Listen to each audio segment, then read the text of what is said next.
ओम ज्ञानतिमिरान्धस्य ज्ञानञ्जनशलाकया चक्षुरुन्मिलितं येन तस्मै श्रीगुरुवे नमः। श्रीचैतन्यमनोभीष्टं स्थापितं येन भूतले स्वयं रूपकदा मह्यं ददाति स्वपदान्तिकं। वन्देऽहं श्रीगुरुः श्रीयुतपदकमलं श्रीगुरुर्वैष्णवाचं श्रीरूपं साग्रजातं सगण रघुनाथान्वितं तं सजीवं साद्वैतं सावधूतं परिजनसहितं कृष्णचैतन्यदेवं श्री राधाकृष्ण पादान सागण ललिता श्री विशाखानवृताश्च नित्यानंदम नमस्तुभ्यं प्रेमानंद प्रदायते कल्पकल्मस्य नाशाय जानवीपतये नमः। नमो महावदन्याय कृष्ण प्रेम प्रदायते कृष्णाय कृष्ण चैतन्य नामिने गौरद्विष नमः। अनार्पित चरिचिरात करुणावतीर्णव कलव समर्पित उन्नत उज्ज्वल रसव सौ भक्ति श्रियम हरिपुट सुंदर गुत कदम्ब संदीपितम सदा हृदय कंदरे स्मृतव सचिनंदनम संसार दुख जल दुपतितस्य कामा क्रोधादीन क्रम करे कवलीकृतस्य दुर्वासना निवृत्तस्य निराश्रयस्य चैतन्य चंद्रमं हृदि पदावलंबम चैतन्य चंद्रमं हृदि कुंदम विकास्य मृद्यम विदेहि निजि चिंतन भृंगरंगे किंचापराधित विद्यु विदूयम पादामृतम सदय पाय दुर्गतम माम आजानुलंबित भुजो कनकावदातो संकीर्तने कपितरो कमलायताक्षो विश्वम्बरो द्विजवरो धर्मपालो वंदे जगत्प्रियकरो करुणावतारो नमस्ते काल सत्याय जगन्नाथाय सुताय च सवृत्याय सपुत्राय सकलत्राय ते नमः। अवतीर्णो साकरुण्यो परिचिन्नो सदस्वरो श्रीकृष्ण चैतन्य नित्यानंदो द्वय भ्रातरम भजे सजयतु विशुद्ध विक्रमं कनकाभ्यं कमलायतीक्ष्णं वर्जानुनं विलंबितं खड्गुज बहुधा भक्ति रसाविनर्तकं जयति जयतु देव कृष्ण चैतन्य चंद्रो जयति जयतु कृतस्य नित्यापवित्रम जयति जयतु वृत्तस्य विश्वेश्वमूर्ति जयति जयतु नृत्य स्वरूप प्रियाणाम पंचतत्वात्मकं कृष्णं भक्तरूप स्वरूपकं भक्तावतारम भक्ताख्यम नमामि भक्ति शक्तिकं। जय श्री कृष्ण चैतन्य प्रभु नित्यानंद श्री अद्वैत गदाधर श्रीवासादि श्री गौर भक्तवृंद। हरे कृष्ण कृष्ण कृष्ण हरे हरे हरे राम राम राम हरे हरे। इसमें आज हम लोग श्रीमद् चैतन्य भागवत का अध्याय संख्या प्रथम मध्य खंड और प्रथम अध्याय प्यार संख्या 208 नंबर पढ़ना है। बोलते हैं, कौन अति पातकीर जन्म नाही हय, गर्भ गर्भे हय पुनः उत्पत्ति प्रलय। किसी किसी अति पापी का तो जन्म भी नहीं हो पाता, उसके जन्म मरण गर्भों में ही बारंबार होते रहते हैं। क्या बोल रहे हैं? किसी किसी अति पापी मनुष्य का जन्म भी नहीं हो पाता। ऐसे भी जीवात्मा हैं जो गर्भ में ही आते हैं और गर्भ में ही मृत्यु को प्राप्त हो लेते हैं, उनका जन्म भी नहीं हो पाता है। ऐसे भी जीवात्मा हैं। बोलते हैं, सुना सुना माता जीव तत्वेर संस्थान, सात मासे जीवेरा गर्भेते हय ज्ञान। सुनो माता, जीव तत्व की स्थिति को सुनो। गर्भ में जीव को 7वें महीने में ज्ञान होता है। जब माता के गर्भ में बालक होता है तो 7वें महीने में उसको ज्ञान प्राप्त होता है। ज्ञान मतलब वो समझने लायक हो जाता है 7वें महीने में। बोलते हैं, तख से अस्मरिया करे अनुताप, स्तुति करे कृष्णेर छाड़िया घन श्वास। रक्ष कृष्ण जगत जीवेर प्राणनाथ, तुमा बही दुख जीवे निवेदित कात। ये करे बंदी प्रभु छाड़ाय से सहज मृतेर प्रभु माया कर किसे। मिथ्या धन पुत्र रसे गोड़ा इलु जन्म, ना भजिलु तोर दुई अमूल्य चरण। ए पुत्र पोषण कैलु अशेष विधर्म, कोथा वासे सब गैला मोर ए कर्म। एखन ए दुख मोर के करीबे पार, तुम्ही से एखन बंधु करीबा उद्धार। एते के जानिनु सत्य तुम्हारा चरण, रक्ष प्रभु कृष्ण तोर लईनु शरण। तुम्ही है न कल्पतरु ठाकुर छाड़िया, भूली लाड़ असत्य पथे प्रमत्त हइया। उचित तहार एहि योग्य शक्ति हय, करिलात एक एक एवे कृपा कर महाशय। यही कृपा कर एन तो माना पासरी, एखाने सिखाने केने ना जन्मे ना मरी। एखाने तो मारा नाही यसीर प्रचार, यथा नाही वैष्णव जनेर अवतार। एखाने तुम्हारा यात्रा महोत्सव नाही, इंद्रलोक हइलेउ तहाँ नहीं चाय। उस समय वह अपने पूर्व जन्म के कर्मों का स्मरण करके पश्चाताप करता है और लंबी लंबी सांसें लेता हुआ श्री कृष्ण की स्तुति करता है कि हे कृष्ण, हे जगत के जीवन और प्राणनाथ, रक्षा करो। यह जीवन तुम्हारे अतिरिक्त किससे अपना दुख कहेगा। तो इस प्रकार जीवात्मा जब माता के गर्भ में होता है तो धनुषाकार आकृति में उस गर्भ के अंदर, भ्रूण के अंदर पड़ा होता है। एक तरफ जठराग्नि की अग्नि सता रहती है और दूसरी तरफ मलमूत्र का भांड पड़ा होता है। उसके बीच में जीवात्मा जो है पड़ा होता है। और माता जो भी खट्टे चटपटे लवण युक्त मिर्च मसाला युक्त भोजन करती है वो उसको अलग कष्ट देता है। इस प्रकार जीवात्मा माता के गर्भ में अपने को अनकंफर्टेबल फील करता है। वहां पर अच्छे तरीके से नहीं रहता वो। उसके लिए बहुत ही क्रिटिकल सिचुएशन, बहुत ही कठोर दंड मिलता है उसको माता के गर्भ में। एक तो धनुषाकार शरीर की आकृति, ऊपर से उल्टा लटका हुआ, और ऊपर से मलमूत्र की थैली एक तरफ और दूसरी तरफ जठराग्नि की अग्नि सता रही होती है उसको। 7 महीने में उसके अंदर कॉन्सियसनेस आ जाती है, चेतना आ जाती है। और वो क्या होता है, उस समय वो अपने पूर्व जन्म के कर्मों का स्मरण करके पश्चाताप करता है कि मैंने कौन सा कर्म किया जो माता के गर्भ में इस तरह का हमें कष्ट मिल रहा है। तो उस जब उसको चेतना आ जाती है, तो उसको पश्चाताप होता है माता के गर्भ में। वो लंबी लंबी सांसें लेते हुए श्री कृष्ण की स्तुति करता है कि हे कृष्ण, हे जगत के जीवों के प्राणनाथ, रक्षा करो। यह जीव तुम्हारे अतिरिक्त और किसी से किससे अपना दुख निवेदन करेगा। हे प्रभु, जो बंदी बनाता है वही छुड़ाता है। हे प्रभु, जो अपने आप ही मरा हुआ है उस पर माया क्यों चलाते हो। मैंने धन पुत्र आदि के मिथ्या सुख भोग में अपने जन्म गंवा दिए हैं, आपके अमूल्य चरण युगल का भजन कभी नहीं किया है। जिन पुत्र आदि को मैंने अनेकानेक अधर्म करके पाला पोसा था, मेरे उस कर्मों के फलस्वरूप वे न जाने कहाँ चले गए। अब इस दुख से मुझे कौन छुड़ाएगा। इस समय तो तुम ही मेरे वास्तविक बंधु हो, मेरा उद्धार करो। अब मालूम हुआ कि सत्य तो एकमात्र तुम्हारे श्री चरण ही हैं। हे प्रभु, हे कृष्ण, रक्षा करो। मैंने तुम्हारी ही शरण ले रखी है। तुम्हारे जैसा कल्प तरु प्रभु को छोड़कर मैं प्रमत्त होकर असत पथ का पथिक बना रहा, उसका यह दंड उचित ही है। परंतु दंड तो तुम दे ही चुके हो। हे महाशय, अब तो कृपा करो, कृपा करो, कृपा यह करो कि मैं तुमको अब कभी न भूलूं, चाहे कहीं जन्म लूं या कहीं भी मरूं। जहां तुम्हारा यश का प्रचार न हो, जहां वैष्णव जन न हो, जहां तुम्हारी लीला महोत्सव न होता हो, वह स्थान चाहे इंद्रलोक ही क्यों न हो, वह मुझे नहीं चाहिए। अब देखो, मातवा के गर्भ में 7वें महीने बालक इस तरह से प्रेयर करता है।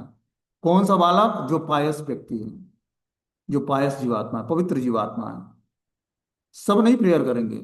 जो पवित्र जीवात्मा है उसके अंदर जब कॉन्शियसनेस आती है माता के गर्भ में, तो इस तरह की प्रार्थनाएं उसके हृदय से भगवान के लिए निकलता है माता के गर्भ में। उसी माता के गर्भ में रहकर प्रहलाद महाराज ने श्रीमद् भागवतम सुना था। उसी माता के गर्भ में रहकर परीक्षित महाराज ने भगवान श्री कृष्ण का दर्शन किया था। उसी माता के गर्भ में रहकर जीवात्मा 7वें महीने में सब कुछ भगवान से प्रेयर करने लगता है। और जो पवित्र जीवात्मा है उसको माता के गर्भ का कष्ट नहीं होता उसको। और जो भगवान का भक्त है, तो माता के गर्भ में उसको कष्ट नहीं होता, क्योंकि भगवान उसको दर्शन देते हैं और सांत्वना प्रदान करते हैं। और भगवान के द्वारा पूर्ण रूपेण सुरक्षित होता है। लेकिन ऐसे तो बिरला ही कोई जीवात्मा होता है जो महाभागवत होता है, जो पूर्व जन्म में बहुत ही स्वीकृति, बहुत ही आध्यात्मिक कर्म किया होता है। उसी को ऐसी सुरक्षा माता के गर्भ में भी मिलती है। क्योंकि मृत लोक में आने का रास्ता ही माता का गर्भ है। भगवान को भी माता के गर्भ में ही होकर इस मृत लोक में आना पड़ता है। तो भगवान के जो रिप्रेजेंटेटिव या शुद्ध भक्त भी आते हैं, तो उनको माता के गर्भ में स्थान लेना। लेकिन ऐसे जीवात्मा माता के गर्भ में रहते हुए कष्ट का अनुभव नहीं करते हैं, जो भगवान की भक्ति करके या भगवान के उद्देश्य को पूरा करने के लिए आते हैं। यहाँ तक कि वो कई बार तो माता पिता के संसर्ग से वीर्य के द्वारा स्थापित नहीं किए जाते हैं। वो भगवान के कुछ बहुत ही ऑस्पिशियस वे के द्वारा माता के गर्भ में स्थापित किए जाते हैं। और इस प्रकार वो कोई भगवान के द्वारा भेजे हुआ विशेष रे जो होता है, विशेष किरण जो होता है, इस तरह आता है और वो आगे जाकर भगवत भक्ति का प्रचार करता है। उसके अंदर एक अलग ही उत्साह होता है जीवात्मा, क्योंकि भगवान के द्वारा वो ऑपरेट किया जाता है, भगवान की शक्तियों के द्वारा संचारित होता है। हर एक, देखो भगवान जो भी आचार्य या हम देखते हैं कि जो प्रचारक होते हैं या बहुत ही अच्छे बड़े बड़े आचार्य हुए हैं अपने संप्रदाय में या अलग संप्रदायों में भी, ये भगवान के द्वारा एम्पावर किए हुए आचार्य होते हैं। इनको भगवान स्पेशल शक्ति देकर और क्या करते हैं, वो कार्य कराते हैं। वो भगवान के मिशन में सहयोग करने आते हैं भगवान।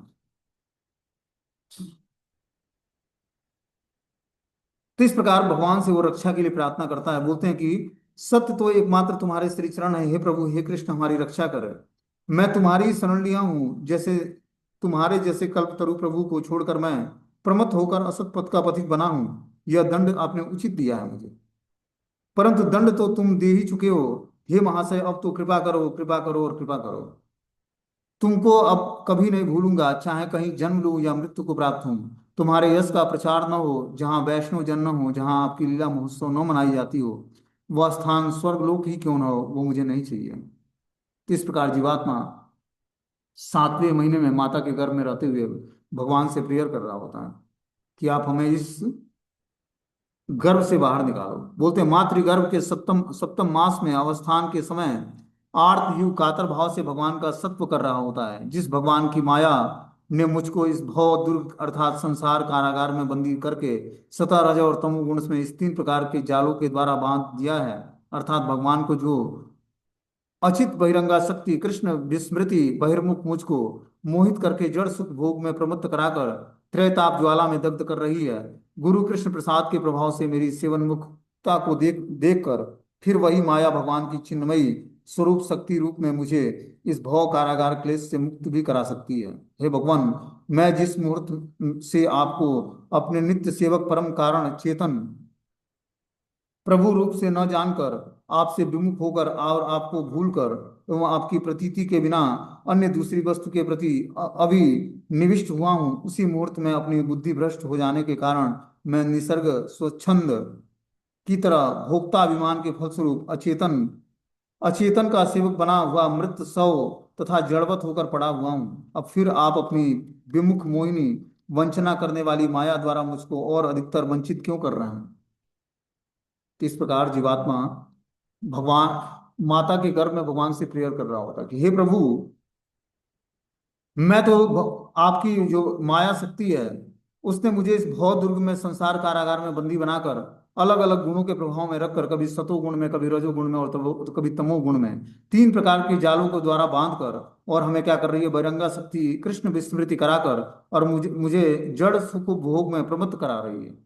जब व्यक्ति जड़वत वस्तु में वो क्या करता है, सुख का अनुभव करता है, धन में, पुत्र में, पत्नी में, कलत्र में और बहुत सारी भौतिक चीजों में, गाड़ियों में, फ्रिज में, कूलर में, एसी में, इन सब चीजों में जब व्यक्ति कंफर्ट खोजता है और आनंद लेता है तब वो भगवान से विमुख हो जाता है जीवात्मा, क्योंकि इन सुविधाओं में व्यक्ति रम जाता है, खो जाता है और उसकी चेतना बहुत ही निकृष्ट बन जाती है। वही बता रहे हैं कि सुख भोग में प्रमत्त होकर त्रय तत्वाप के द्वारा दग्ध हो रहा हूं। जब जितना ही हम भौतिक संसार में सुख भोगने का प्रयास करेंगे उतना ही त्रय ताप हमें क्या करेगा, प्रताड़ित करेगा। गुरु कृष्ण प्रसाद के प्रभाव से मेरी सेवन मुक्ता को देखकर फिर वही माया भगवान की चिन्मयी स्वरूप शक्ति रूप मुझे इस कारागार क्लेश से मुक्त भी करा सकती है। लेकिन जब वही माया शक्ति देखती है कि ये जीवात्मा भगवान और गुरु के प्रति आकर्षित हो रहा है तब वो कृपा भी करती है माया शक्ति भगवान की, क्योंकि वो माया शक्ति स्वयं भगवान ही की एक शक्ति है। लेकिन इच्छा हमारी काम करती है, स्वतंत्रता हमारी कार्य करती है। जैसी हमारी इच्छा और जैसी हम स्वतंत्रता का उपयोग करेंगे वैसे ही हमें धीरे धीरे माया भी हमें सपोर्ट करेगी या माया प्रताड़ित करेगी। जब हम भगवान की तरफ मुड़ने का, वो जीवात्मा उस माया का काम ही है कि जीवात्मा को भगवान की तरफ मोड़ना, प्रताड़ित करके वो एक ही उद्देश्य के लिए, क्योंकि वो भी भगवान की सेवा कर रही है। वो भगवान की सेवा से अलग नहीं है, उसका काम ही है भगवान के जो विमुख जन है भगवान से उनको प्रताड़ित करके भगवान की तरफ मोड़ना, कि इतना उसको प्रताड़ित कर दो त्रैताप देकर कि जीवात्मा के पास और कोई वे न बचे, रास्ता न बचे। तो नास्तिक व्यक्ति भी होता है, चारों तरफ के रास्ते बंद हो जाते हैं, तब वो उसको लगता है कि कोई एक तत्व तो है, कोई एक शक्ति तो है जो मुझे भी कंट्रोल कर रही है। उस शक्ति को पुकारता है वो कौन सी शक्ति है, भगवान ही परम शक्ति है। वो जानता है कि कृष्ण शक्ति मतलब भगवान की शक्ति है, लेकिन वो मानता नहीं क्योंकि उसके अंदर नास्तिकता फैला हुआ है। लेकिन भगवान नास्तिकों को भी आस्तिक बना देते हैं। माया शक्ति ऐसी है भगवान की कि वो यूं प्रताड़ित करेगी कि जीवात्मा नास्तिक से आस्तिक बन जाएगा। उसको मानना ही पड़ेगा कि एक शक्ति ऐसी है जो मुझे भी कंट्रोल करती है। वो शक्ति कौन है, परम शक्ति है। परम शक्तिमान भगवान कृष्ण की ही शक्ति है जो उस नास्तिक को भी कंट्रोल करती है, जो जिद्दी जीवात्मा, जो भगवान के अस्तित्व को स्वीकार नहीं करता। और फिर माया के द्वारा प्रताड़ित होकर जीवात्मा जैसे ही भगवान की तरफ मुड़ता है वैसे ही माया क्या करती है, उसको सपोर्ट करती है। वही त्रैताप देकर उसको गुरु कृष्ण के प्रति उन्मुख करती है और भव सागर के कारागार के क्लेश से मुक्त भी करा सकती है। हे भगवान, मैं जिस मुहूर्त से आपको अपने नित्य सेवक परम कारण चेतन प्रभु रूप में न जानकर आपसे विमुख होकर और आपको भूलकर अपनी प्रतीति के बिना अन्य दूसरी वस्तु के प्रति अभिष्ट अभिनिवेश हुआ उसी मुहूर्त अपनी बुद्धि भ्रष्ट हो जाने के कारण निसर्ग स्वच्छंद की तरह भोक्ता अभिमान के फलस्वरूप अचेतन का सेवक बनकर बना हुआ मृत सो तथा जड़वत होकर पड़ा रहा। जब जीवात्मा भगवान से विमुख होकर इस भौतिक संसार में जितना ही भोग करने की अपनी इच्छा को जागृत करता है, उतना ही उस पर रजोगुण और तमोगुण का प्रभाव बढ़ता जाता है, उतना ही और बद्ध अवस्था में चला जाता है, उतना ही और वो जड़वत बन जाता है, उतना ही उसकी बुद्धि भ्रष्ट होती जाती है। लेकिन जब वही जीवात्मा बता रहे कि अचेतन का सेवक बना हुआ मृत शव की तरह जड़वत हो जाता है, जितना ही व्यक्ति तमोगुण का आश्रय लेता है उतना ही वो जड़वत बन जाता है, शव की तरह हो जाता है, मतलब जीवित व्यक्ति मुर्दे के समान हो जाता है। जैसे जैसे हम ज्ञान प्राप्त करते हैं, अध्यात्म के रास्ते पर चलना शुरू करते हैं, गुरु वैष्णव का आश्रय लेते हैं, वैसे वैसे हमारी आध्यात्मिक चेतना जागृत होती है। और जब पूर्ण चेतना जागृत हो जाती है तब जीवात्मा को पूर्ण रूपेण भौतिक संसार से विरक्ति प्राप्त होती है। तब वो विरक्त होना चाहता है कि मैं भौतिक संसार हमारा अनकंफर्टेबल है, मुझे यहाँ पर सुकून नहीं है, मुझे जाना है जहाँ पर हमें परम शांति मिल सके और परम शांति परम आनंद मिल सके। तब वो परम आनंद की खोज में भगवान से जुड़ता है। यूं ही जीवात्मा का भगवत भजन करके भी परम आनंद की प्राप्ति की इच्छा जागृत नहीं है। अभी तो हमें धन में आनंद आता है, बच्चों के बीच में आनंद आता है, थोड़े से जो ओल्ड एज के लोग हैं उसको पोते और पोतियों के बीच में आनंद आता है। तो क्या इस आनंद के आगे फिर वो आनंद जो परम आनंद मिलना है, वो आनंद के पास तो हम पहुंचे ही नहीं, उस आनंद का तो परिचय ही नहीं मिला। बहुत ही स्ट्रगल भरा जीवन है आध्यात्मिक जीवन, यूं ही प्राप्त नहीं होना है। इसके लिए हमें क्या करना पड़ेगा, बहुत ही संघर्ष करना पड़ेगा, अपने को बार बार समझाना पड़ेगा। तब जाकर हम धीरे धीरे जो है एकाग्र हो पाएंगे। जब तक हमारा कंसंट्रेशन नहीं होगा, एक लक्ष्य नहीं होगा, एक गोल नहीं होगा, एक उद्देश्य नहीं होगा, तब तक हम उस उद्देश्य पर चलेंगे कैसे, आगे कैसे बढ़ेंगे। हमारा उद्देश्य भी भटका हुआ है। किसी को बच्चे की परवरिश करनी है, किसी को धन कमाना है, किसी को समाज को रिझाना है। अलग अलग उद्देश्यों में व्यक्ति अलग अलग तरीके से भक्ति करने के बाद भी, भक्ति में आने के बाद भी उद्देश्य सबका एक नहीं है। गुरु जैसा सबका मूड नहीं है। गुरु का मूड है भगवत धाम सब जीवात्माओं को ले जाना। इसलिए वो आध्यात्मिक कृपा प्रदान करके आपके पापों को लेकर और आपको मंत्र दीक्षा देते हैं। तो कम से कम हम गुरु के मूड को समझ जाएं कि आखिर हमारे गुरुदेव का मूड क्या है। उस मूड के हिसाब से अपने जीवन को ढालना शुरू करें। मूड कैसे पता लगेगा, हमने दीक्षा ले लिया फिर मिलना मिलाना दूर तक होगा नहीं, तो आखिर मूड क्या है उनका। मूड हमें पता लगेगा अपने शास्त्रों से, क्योंकि गुरु का मूड और भगवान का मूड एक ही है। जो उद्देश्य पर भगवान चाहते हैं कि भक्त हमारे कैसे चले, वही गुरु का मूड है, वही महाप्रभु चैतन्य देव का मूड है। उस मूड को समझने के लिए हमें धर्म शास्त्रों को अच्छे तरीके से समझना पड़ेगा, तो हम अपने गुरु के उद्देश्य को जान पाएंगे कि गुरु का उद्देश्य है कि हम सभी एक साथ मिलकर यूनिटी में भक्ति करके और भगवत धाम के रास्ते पर एक साथ चल सकें। लेकिन भगवत रास्ते पर एक साथ सबको चलना बड़ा मुश्किल है, क्योंकि सबका शुद्धिकरण, सबका डेस्टिनेशन, सबका उद्देश्य अलग अलग है। इसके लिए हमें एक निष्ठ और एकांतिक भक्ति जागृत करनी पड़ेगी। एक निष्ठ और एकांतिक भक्ति तभी जागृत होगी जब हम परिपक्व अवस्था के भक्ति के परिपक्व अवस्था को प्राप्त करेंगे। परिपक्व अवस्था तभी प्राप्त होगी जब हम गुरु साधु शास्त्रों के अनुसार अपने जीवन को ढालेंगे और मंत्र जाप भक्तों के संग में करेंगे। तब जाकर वो हमें स्थिति प्राप्त होगी कि हम एक निष्ठ और एकांतिक भक्ति की तरफ आगे बढ़ सकें। कि हम एकांत में भी और जो माला जप करते हैं तो हमारी चेतना कहीं भटक कर दूसरे वस्तु व्यक्ति स्थान पर न जाए, दूसरे का चिंतन न करें। कोई भी आध्यात्मिक एक्टिविटी करते हुए किसी भी वस्तु व्यक्ति स्थान का चिंतन नहीं होना चाहिए। श्री विग्रहों की सेवा कर रहे हैं, नाम जप कर रहे हैं, धाम की परिक्रमा कर रहे हैं, शास्त्र पढ़ रहे हैं, अर्चा विग्रहों की सेवा कर रहे हैं, जो भी एक्टिविटी कर रहे हैं, किसी का चिंतन ही नहीं आना चाहिए। बस भगवान के शुद्ध भक्तों का चिंतन, भगवान का चिंतन, भगवान के नाम रूप गुण लीलाओं का चिंतन, भगवान के शुद्ध भक्तों के नाम रूप गुण लीलाओं का चिंतन। तब जाकर जीवात्मा का कल्याण के रास्ते पर चलना से उसकी कॉन्सियसनेस स्थिर हो पाएगी, पवित्र हो पाएगी। आप स्पिरिचुअल एक्टिविटी करते समय जिस जिस वस्तु व्यक्ति स्थान का चिंतन या याद करोगे, वो सारी कृपा उस पर ट्रांसफर होती जाएगी। इसीलिए इच्छाओं को, अपने कंसंट्रेशन को, एकाग्रता को, अपने मन बुद्धि को धीरे धीरे भगवान और भगवान के शुद्ध भक्तों पर, शास्त्रों की बातों पर एकाग्र करना है। लोगों से ज्यादा मिलना मिलाना, बातचीत करना, ये सब छोड़ना है, ढकोसलेबाजी है। और जो वास्तव में भक्ति करना चाहते हो तुम, ये सब जो दुनिया भर के, अब मैं क्या बताऊं, बहुत सारे उत्सवों को हम लोग सेलिब्रेट करते हैं, और जो हमारी चेतना एकाग्र नहीं है, शुद्ध नहीं हो पाती है, तो ऐसे उत्सव में पार्टिसिपेशन करना छोड़ दें।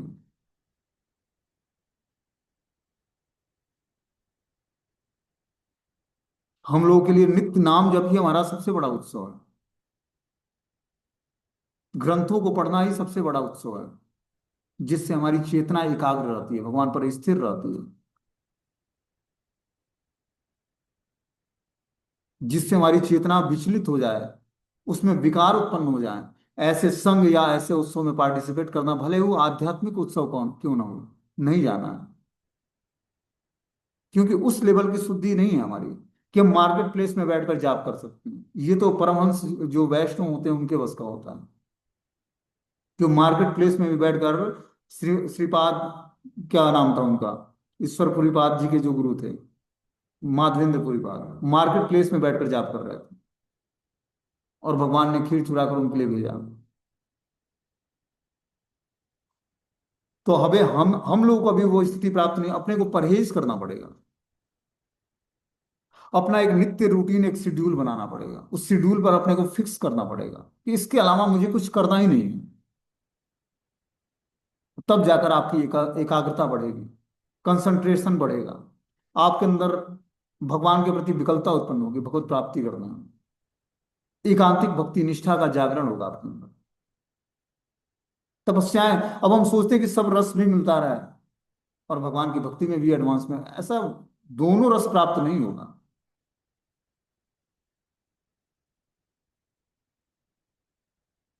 और एसोसिएशन बहुत इंपॉर्टेंट है। कैसे व्यक्ति का हम एसोसिएशन कर लेते हैं। एक लौ मात्र साधु संग सर्व सिद्धि है, और लौ मात्र किसी दुष्ट व्यक्ति का संग, भले वो भक्ति ही क्यों ना हो, सारी अशुद्धि आपको कंटोमिनेटेड कर देगा,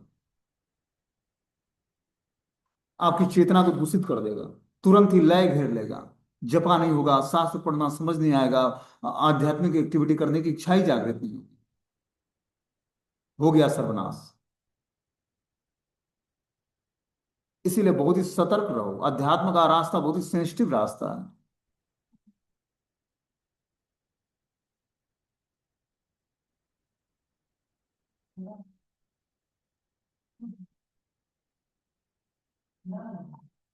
बोलते हैं, कौन अति पात कीर जन्म नाही है, गर्भे गर्भे है पुनः उत्पत्ति प्रलय। किसी किसी अति पापी का तो जन्म भी नहीं होता, उसके जन्म मरण गर्भों में ही बारंबार होते रहते हैं।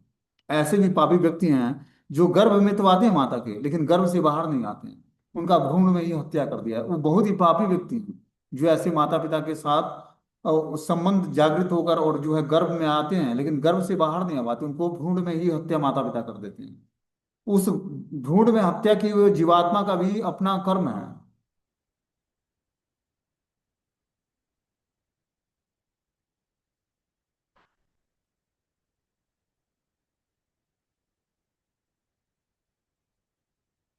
बोलते हैं, जब तक लोग अपने अभय चरणारविंद का मुख्य रूप से वर्ण नहीं कर लेते, तब तक उसका अपने धन देह बंधु बांधव जन और मित्रों के भविष्य में विनाश होने का भय, और उसके विनाश होने पर शोक, पुनः उनकी प्राप्ति के लिए स्पृहा, लेकिन उसमें पराजय होने से भी उसके उसके लिए विपुल पिपासा, फिर किसी तरह से प्राप्त होने पर भी, और नात्म वस्तु में मैं और मेरा, इस प्रकार का जड़ आसक्ति वर्तमान रहती है। यही संसार का मूल कारण है। देखो क्या जबरदस्त कोटेशंस दिया है वृंदावन दास ठाकुर ने। बोलते हैं कि जब तक लोग अपने आपको अभय चरणारविंद का मुख्य रूप से वर्ण नहीं कर लेते, तब तक उनका अपने धन देह बंधु बांधव जन और मित्रों के भविष्य में विनाश होने का भय, उनके विनाश होने पर शोक, पुनः उनकी प्राप्ति होने के लिए स्पृहा, लेकिन उसमें पराजय होने पर विपुल पिपासा, फिर किसी तरह प्राप्त होने पर अनात्म वस्तु में मैं और मेरा, इस प्रकार जड़ आसक्ति वर्तमान रहने पर, यही उसका संसार का मूल कारण है। देखो जीवात्मा कैसे इस भौतिक संसार में फंसता है और बार बार जन्म मृत्यु के चक्र में पड़ा रहता है। बोलते हैं जिन लोगों का अभय चरणारविंद भगवान के प्रति, जिन्होंने वर्ण नहीं किया, भगवान के चरण कमलों का वर्ण नहीं किया, उन्होंने जन मित्रों, देह बंधु बांधवों के प्रति भविष्य में विनाश की चिंता उनको सताती है कि भविष्य में सब विनष्ट होने वाले हैं। उनके विनाश हो जाने पर उनको शोक होता है। फिर विनाश होने के बाद उनको उनको उनके अंदर प्राप्ति करने के लिए स्पृहा जागृत होती है कि जो मुझसे छूट गए वो मुझे प्राप्त हो जाए। वो स्पृहा के कारण वो व्यक्ति उसको प्राप्त करना चाहता है। उसमें पराजय होने पर उसके अंदर विपुल पिपासा जागृत होती है। बार बार प्रयास होता है, वो वस्तु प्राप्त नहीं होती जो उससे बिछुड़ गई और शोक हो रहा है। मान लो कोई व्यक्ति शरीर त्याग देता है और उसकी लाश जो है सामने पड़ी होती है, व्यक्ति रोता है कि किसी भी तरीके से ये मुझे प्राप्त हो जाए, ये मेरे बहुत ही चहेते थे। अब वो रोने लगता है तो भगवान उसकी स्पृहा को देखकर, उसकी विपुल पिपासा को देखकर उसी वस्तु को फिर से भगवान भेज देते हैं। किसी तरह से प्राप्त भी कर लेता है उस अनात्म वस्तु को, तो उसमें मैं और मेरा की जड़ आसक्ति बन जाती है उसकी। और इस प्रकार आसक्ति होकर वो संसार, इस संसार में बार बार जन्म मृत्यु के चक्र में फंसा हुआ, और वही इच्छा उसके अंदर जागृत होती है कि मैं उस जिस वस्तु को त्याग दिया उसी वस्तु को प्राप्त करने की बार बार इच्छा जागृत होती है, इस तरह से।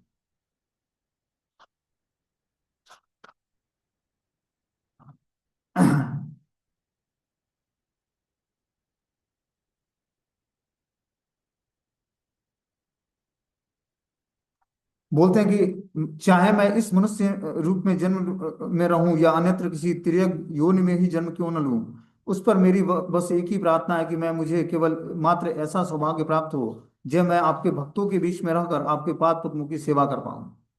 ये एक शुद्ध भक्त का प्रार्थना होता है कि हे प्रभु, आप मुझे जिस भी जन्म या योनि में जन्म दें, लेकिन मैं, या तिर्यक योनि में, तिर्यक योनि मतलब बहुत ही निकृष्ट योनि में भी अगर जो आप मुझे जन्म देते हैं, तब भी मुझे ऐसा सौभाग्य प्रदान करना कि जो मैं आपके भक्तों के बीच में रहकर आपके पाद पद्मों की सेवा कर पाऊं। जिस स्थान पर भगवान श्री कृष्ण का गुण कीर्तन नहीं होता, बल्कि बद्ध जीव का नैश्वर्य गुण कीर्तन में व्यभिचार है, जहां पर वैकुंठ गत किसी अप्राकृतिक दिव्य सूरी ने अवतीर्ण होकर कृष्ण भिन्न नाम रूप गुण लीला का कीर्तन नहीं किया है, जहां पर भगवान का त्रिविक्रमत्व अर्थात त्रिगुण निर्गुण वैकुंठ धाम प्रकाशित नहीं है, जहां पर कृष्ण संबंधी किसी प्रकार का पर्व महोत्सव आदि अनुष्ठान नहीं होता, वह स्थान भले ही अमरावती की भांति इंद्रिय तर्पण का स्थान ही क्यों न हो, मैं उसके लिए तनिक भी अभिलाषी नहीं। बोलना कि अधोक्षज सेवा को जिन्होंने समझ लिया है उसके लिए ही त्रिदश पुर आकाश पुष्पायते अर्थात बहिर्जगत में भोग बुद्धि नहीं रह पाती है। भोगी जीवात्मा की इंद्रिय तर्पण में उत्कृष्टता अभिलाषा रहती है, इसीलिए उनकी वैकुंठ स्मृति की संभावना नहीं होती है। इस कारण अन्याभिलाषिता शून्यम होकर नैस्य कर्माश्रय पूर्वक विष्णु भक्ति का आदर न करके स्वर्ग आदि इंद्रिय तृप्ति की आदर्श भूमिका का ही वही बहुत सम्मान करते हैं। जिसके अंदर विष्णु भक्ति का जागरण नहीं हुआ है, वही जीवात्मा स्वर्ग आदि के इंद्रिय तृप्ति के प्रति उसकी भोग बुद्धि उत्पन्न होती है, और उसी को आदर्श मानकर उसी का वो सम्मान करता है। आगे बता रहे कि न यत्र वैकुंठ कथा सुधापमा, न साधवो भगवत आश्रय, न यत्र वैकुंठ कथा सुधापमा, न साधवो भगवत तस्य आश्रया, न यत्र यज्ञस्य मखा महोत्सवम, सुरेश लोको अपि न वे स सेव्यताम, गर्भवासम दुखम प्रभु एको मोर भाल, यदि तोर स्मृति मोर रहे सर्वकाल, तोर पाद पद्म स्मरण नाही यथा, हे न कृपा कर प्रभु ना फैलिव तथा, ए ए मत दुख प्रभु कोटि कोटि जन्म, पाइलु विस्तर प्रभु सब मोर कर्म, से दुख विपद प्रभु रहु बार बार, यदि तोर स्मृति थाके सर्व वेद सार, हे न कर कृष्ण एवे दास्य योग दिया, चरणे राखय दासी नंदन करिया, वारे के करह यदि ये दुखेर अपार, तुम सब तबे प्रभु ना चाहे बुआर, यही मत गर्भवासे फोड़े अनुक्षण, ताहो भालवासे कृष्ण स्मृति कारण। बोलते हैं कि महाराजा परीक्षित के समक्ष श्री सुखदेव गोस्वामी देवताओं देवताओं द्वारा गाए गए इस श्लोक गीत का कीर्तन कर रहे थे। जिसमें इस भारत भूमि पर हरि सेवा अनुकूल मानव जन्म की सर्वश्रेष्ठता और हरिपाद पद्म की स्मृति विहीन नैस्वर्ग स्वर्ग आदि की अपेक्षा श्री हरि के अवतरण क्षेत्र में और श्री हरि प्रसंग में से पूर्ण इस भारत भूमि पर पंचम पुरुषार्थ के साधन योग्य मानव जन्म को की एकांत प्रयोजनीयता सूचित हुई है। ये बात जो है परीक्षित महाराज को श्री सुखदेव गोस्वामी बताते हैं, जो देवताओं के द्वारा गाए गए इस श्लोक का कीर्तन कर रहे हैं।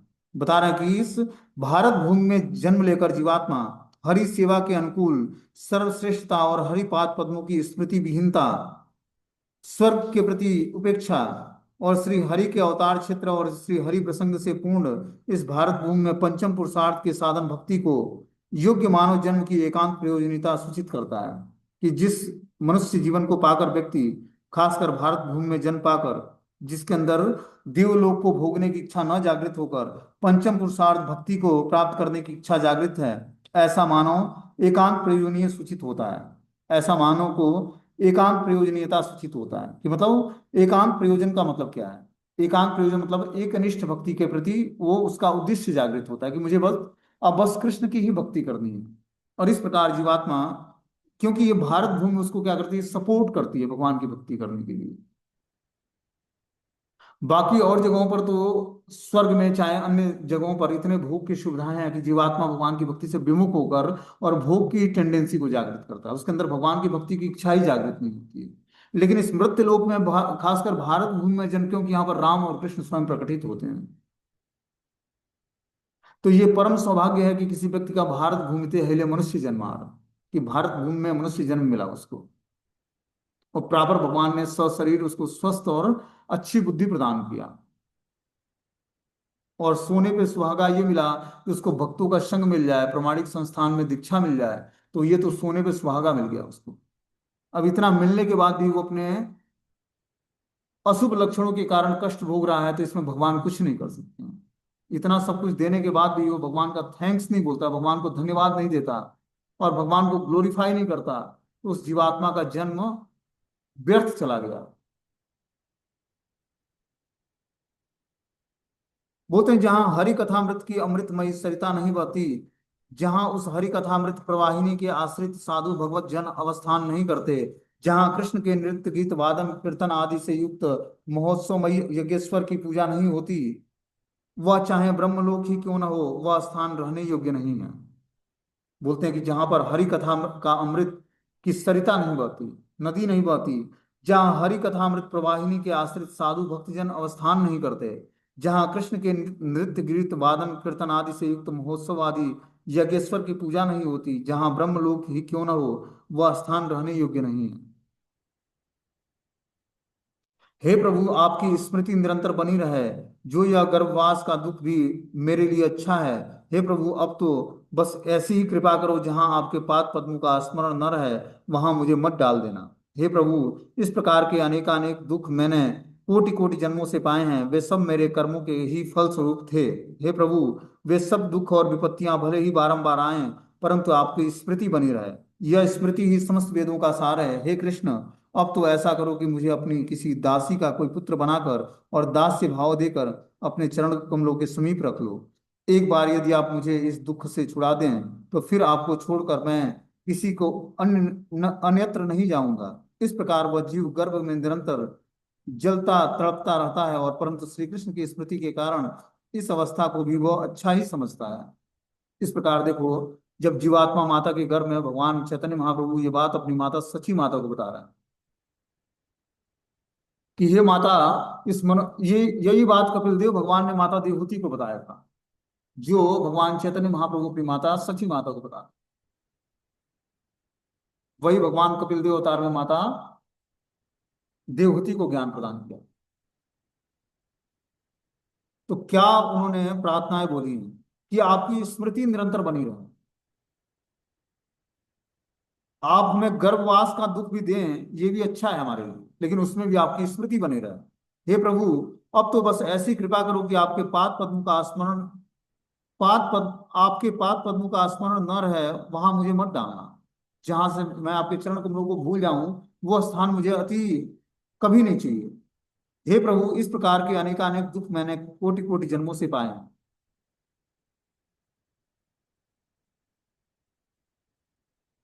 वे सब मेरे कर्मों के ही परिणाम थे हे प्रभु। वे सब दुख और विपत्तियां भले ही बारंबार आए, परंतु आपकी स्मृति बनी रहे। यह स्मृति ही समस्त वेदों का सार है। हे कृष्ण, अब तो ऐसा करो कि मुझे अपनी किसी दासी का भी पुत्र बनाकर दासी भाव देकर मुझे अपने चरण कमलों के समीप रख लो।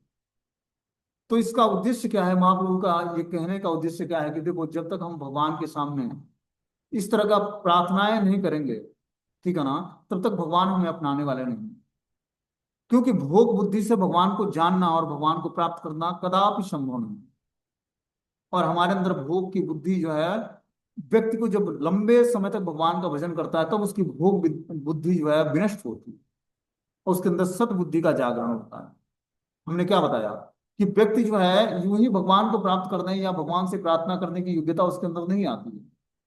जब वो जन्म जन्मांतर भक्ति करते हुए जब तक वो अन्य अभिलाषाओं से बिल्कुल शून्य नहीं हो जाएगा, तब तक उसके अंदर नैष्ठ की भक्ति, शुद्ध भक्ति का जागरण नहीं होता। माला पकड़ते गुरु दीक्षा लेते ही कोई शुद्ध भक्त नहीं। शुद्ध भक्त के अंदर शुद्ध भक्त के लक्षण होते हैं। वो सेल्फ रियलाइज सोल होता है, आत्म साक्षात्कार किया होता है। मैं शरीर नहीं हूं, आत्मा हूं। अब हर परिस्थिति में सुख हो दुख हो, ठंड हो गर्मी हो, हर परिस्थिति में भगवान का स्मरण करना चाहता है। उसके अंदर तीव्र वेदना उत्पन्न होती है भगवान को प्राप्त करने की। और ये तीव्र वेदना तो उसी के अंदर उत्पन्न होती है जिस पर भगवत कृपा होती है। बिना भगवान की कृपा के कोई जीवात्मा पर भक्त भी कृपा नहीं करता। पूरा जाना माना सोचा समझा बात बता रहा हूँ। बोला जाता है ना कि भक्त की कृपा से भगवत प्राप्ति होती है। भगवान की उत्प्रेरणा से भक्त की कृपा होती है। ये बिल्कुल प्रैक्टिकली और जोर की बात है कि भगवान की उत्प्रेरणा से भक्त की कृपा होती है। भक्त स्वच्छंद कृपा नहीं करते हैं किसी पर।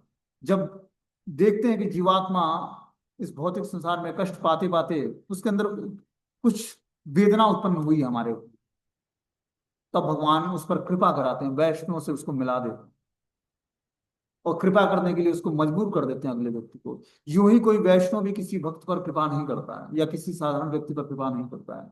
उसकी स्वीकृति उसको मजबूर कर देती है अगले व्यक्ति को कृपा करने के लिए। तो कृपा की याचना ही हमें भगवान से करनी है। कृपा की याचना कैसे करेंगे भगवान से? जब हम भगवान की भक्ति करेंगे, नाम जप करेंगे, कथाओं का श्रवण करेंगे, शास्त्रों को पढ़ेंगे। यही भगवान से प्रार्थनाएं। साक्षात हरि नाम ही भगवान की सेवा प्राप्त करने की, भगवान की कृपा को आकर्षित करने का माध्यम। और कोई माध्यम नाम जप के अलावा दूसरे कोई कृपा ही नहीं है भगवान का इस भौतिक संसार में, ना किसी वैष्णव की कृपा है। भक्ति का मतलब है अखंड नाम संकीर्तन। जब तक हमारा अखंड नाम संकीर्तन नहीं होगा, तब तक भगवान की और वैष्णव की कोई कृपा काम नहीं करेगी। कृपा तो यही है कि हमारी नाम रूप गुण लीला धाम में भगवान के प्रति आसक्ति उत्पन्न हो जाए। यही वास्तविक कृपा है। कृपा का और कोई दूसरा रास्ता नहीं। कृपा का मतलब धन मिलने लगे और परिवार के लोग प्रसन्न हो गए हमसे, हम भक्ति कर रहे हैं, ये कृपा ना है। कृपा तो ये है कि नाम रूप गुण लीला धाम में हमारी तीव्र वेदना उत्पन्न हो जाए, आसक्ति हो जाए। ये कृपा है भगवान की और वैष्णव की और भगवान के भक्तों की। और जो ये नहीं हो रही है, इसका मतलब किसी वैष्णव की कृपा नहीं हो रही। आपको सराहना दे रहा है, प्रोत्साहित कर रहा है, फालतू की चीजें हैं। वो चापलूसी कर रहा है आपका, आपसे कुछ शुभ फल लेना चाहता है। जैसे आप वैष्णव समाज में जाओगे, कुछ उत्कृष्ट भक्त होते हैं, अपने से श्रेष्ठ होते हैं। हाँ आइए प्रभु जी बैठिए, क्या हाल चाल है? तो हमें लगता है कि इतने वरिष्ठ होकर और हमें कितना रिस्पेक्ट प्रदान कर रहे हैं। इन सब रिस्पेक्ट को भूल कर हमें क्या करना पड़ेगा? अपने मन बुद्धि को एकाग्र करके अब जो है ये स्थिति प्राप्त करनी है कि भगवान के नाम रूप गुण लीला धाम में हम एग्जॉर्बेशन, एग्जॉर्ब उसमें जुट जाएं। भगवान एक एक भक्त को भेज कर आप पर कृपा कराएंगे। आपको किसी से कृपा की याचना नहीं करनी है। भगवान स्वयं भेजेंगे उस भक्त को कि जा उस पर कृपा कर। वो मजबूर कर देगा, आपकी भक्ति और आपकी स्वीकृति मजबूर कर देगी भगवान की कृपा और भक्तों की कृपा को प्राप्त करने के लिए। आपको इस रास्ते पर बस चलना है दृढ़ता पूर्वक। ध्रुव महाराज के को नारद मुनि की कृपा प्राप्त करने के लिए भगवान ने उनको मजबूर कर दिया है, नारद तू कृपा कर ध्रुव को। क्यों? क्योंकि दृढ़ प्रतिज्ञ था बालक, 5 वर्ष का बालक। आपको अगर जो हमें सतबुद्धि और सदमार्ग दिखाना है तब तो आप हमारे साथ रहिए, नहीं तो आप जा सकते हैं। तब नारद मुनि को लगा, प्रेरणा आई परमात्मा की। कि इस पर कृपा कर, इसको मंत्र दीक्षा दे। भक्ति सिद्धांत सरस्वती ठाकुर महाराज 13 बार अपने गुरु महाराज के पास गए, गौर किशोर दास बाबा जी के पास। वो बार बार बोलते कि अभी मैंने गौरांग महाप्रभु से पूछा नहीं कि आपको दीक्षा देना है कि नहीं देना। अब सोचो कि हम लोग तो एक बार जाएं और गुरु महाराज वापस कर दें या पहचाने ना, तो हमें बड़ा ठेस लगता है।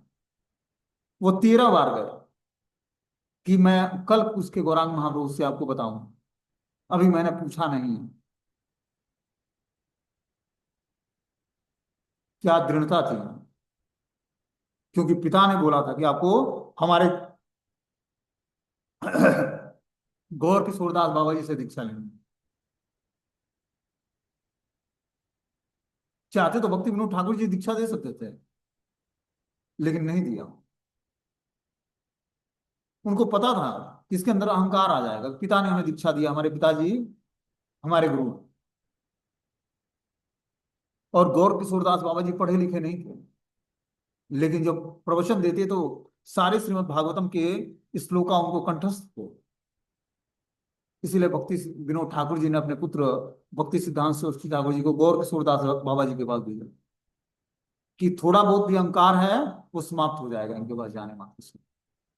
तो गुरु जानते हैं कि किस शिष्य